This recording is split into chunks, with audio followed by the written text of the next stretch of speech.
અમદાવાદના વીર Savarkar sports complex ખાતે રમાઈ રહેલ ફીબા અંડર-18 એશિયા કપમાં ભારતે કઝાકિસ્તાનને હરાવી પોતાની પ્રથમ મેચ જીતી હતી। ગઈકાલની છેલ્લી મેચ ભારત અને ગુજરાતના બાસ્કેટબોલ ચાહકો માટે પૈસા વસૂલ મેચ રહી, જેમાં ભારતની યુવા ટીમે કઝાકિસ્તાનને 82-61થી હરાવીને શાનદાર પ્રદર્શન કરી હાજર રહેલ પ્રેક્ષકોને આનંદમાં લાવી દીધા હતા। પ્રેક્ષકોના ઇન્ડિયાના ચીયરઅપથી ભારતીય ટીમ ઉત્સાહમાં આવી ગઈ હતી અને ખેલાડીઓમાં થનગનાટ સાથે સુંદર તાલમેલ જોવા મળ્યો હતો।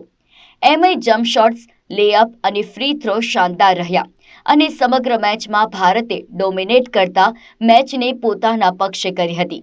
ભારત તરફથી પિયુષ ચૌધરી 25 પોઈન્ટ બનાવ્યા હતા, જ્યારે અંશ તોમરે 17 પોઈન્ટ્સનો ફાળો આપ્યો હતો। ગુજરાતના ખેલાડી રોનાલ્ડોને ગઈકાલની મેચમાં રમવાની તક મળી હતી, જેણે 2 પોઈન્ટ્સ બનાવ્યા હતા। ગઈકાલની અન્ય મેચોમાં ચીન U18 ટીમે ઈરાનને 96-58થી હરાવ્યું હતું।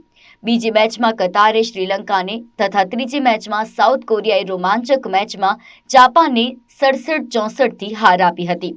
ભારત અત્યારે પ્રી ક્વાર્ટરમાં પ્રવેશ્યું છે અને આવતીકાલે તેને ઈરાન સામે મેચ રમવાની છે।